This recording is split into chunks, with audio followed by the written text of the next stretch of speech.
आठवले साहेब. सुनेत्रा वहिनींचा शपथविधी तर झालेला आहे, मात्र जरी शपथविधी झाला असला तरी एक मुद्दा अजूनही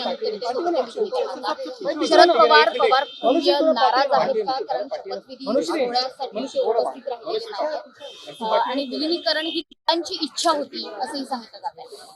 सध्या मानसिक धक्क्यातून पक्ष सावरलेला नाही. हा कठोर निर्णय होता जो सुनेत्रा वहिनींच्या नेतृत्वात सर्व पक्षाची इच्छा जी होती ती पूर्ण केल्या गेली. अजितदादा नसण्याचं दुःख आणि हळहळ ही प्रत्येक कार्यकर्त्याच्या मनात आहे. त्यामुळे पक्षातील वरिष्ठ नेत्यांनी घेतलेला हा निर्णय आहे. आता कोण उपस्थित होतं कोण नव्हतं ह्या गोष्टीला मला असं वाटते परत ती गोष्ट वारंवार रिपीट केल्यापेक्षा सध्या तरी वहिनींनी उपमुख्यमंत्री पदाची शपथ घेतली आणि अजितदादांची कमी अर्थातच ती पूर्ण होणार नाही आहे. अजितदादाच होते, पण अजितदादांची कमी पूर्ण करण्याचा एक तो प्रामाणिक प्रयत्न आहे. सध्या महाराष्ट्र निशब्द आहे. महाराष्ट्र 4 दिवसापासून हळहळतोय. त्याच्यामुळं आज तुर्तास शपथविधी झाला, राहिला मर्जरचा प्रश्न किंवा इतर गोष्टी तर ते आमच्या पक्षाचे वरिष्ठ नेते ठरवतील. तुम्ही पुढे मात्र जसं पवार कुटुंब एकत्र दिसलं दुःखाच्या क्षणी, इथून पुढे पवार कुटुंब पक्ष म्हणून एकत्र दिसणार का? कार्यकर्त्यांची तुमची पदाधिकाऱ्यांची काय इच्छा आहे? राष्ट्रवादी काँग्रेस पक्ष हा एकसंघ एकत्र असावा ही कार्यकर्त्याची भावना आहे. मी पक्षाचा आमदार आहे आणि कार्यकर्ता पण आहे पक्षाचा. त्यामुळे मी तुम्हाला मनापासून सांगतो की पक्षाची हीच इच्छा आहे की दोन्ही पक्ष एकत्र यावे आणि अर्थातच तो शेवटचा निर्णय आमच्या पक्षाचे वरिष्ठ नेते आणि त्या पक्षाचे पण वरिष्ठ नेते घेतील. आणि दादांनी पण ही भावना बोलून दाखवली होती का तर दादा अनेकदा ऑफ द रेकॉर्ड असं बोलत पण होते की आपण सगळे एकत्र राहिलो तर आणखी इम्पॅक्ट त्याचा होईल. त्याच्यामुळं मला असं वाटते पक्ष एकत्र झाला तर प्रत्येकाला आनंदच वाटेल. आणि राहिला प्रश्न आजचा आज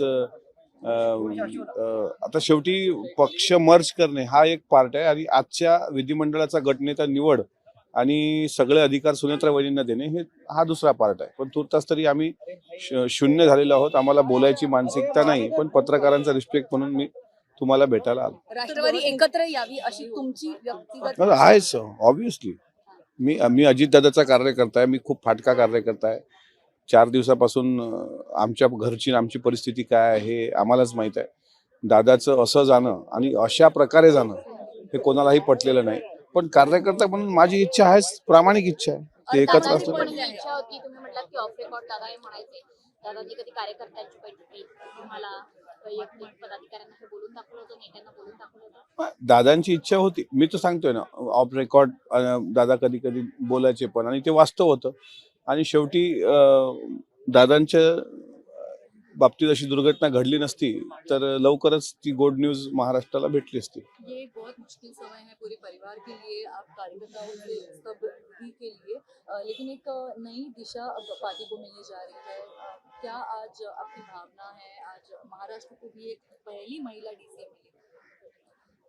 पहली महिला डीसीएम के शपथ विधि में अगर दादा उपस्थित रहते थे तो उसकी बहुत ज़्यादा खुशी होती थी. हमने पूरे हॉल में दादा को मिस किया कि आज जब सुनेत्रा वहिनी ने शपथ ली तो सुनेत्रा अजित पवार के नाम से ली. यानी दादा को मिस किया हमने.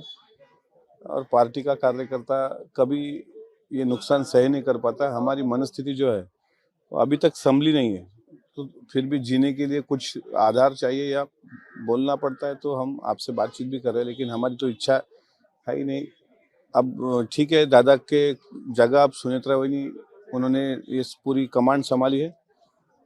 देखते हैं क्या होता है आगे. को लेके भी कई सारे नेताओं का कहना है कि ऐसी कोई बात हुई नहीं थी। आपकी क्या भावना है आपकी पार्टी से? क्या आप नहीं, लोगों की अलग अलग भावनाएं हैं. मेरी भावना अगर पूछोगे तो मैं चाहूंगा कि पार्टी एक रहनी चाहिए, एक संघ रहनी चाहिए. अजित दादा के जो दिल में था वो होना चाहिए और राष्ट्रवादी कांग्रेस पार्टी एक जगह अगर रहेगी तो और मजबूती के साथ आगे जाएंगे.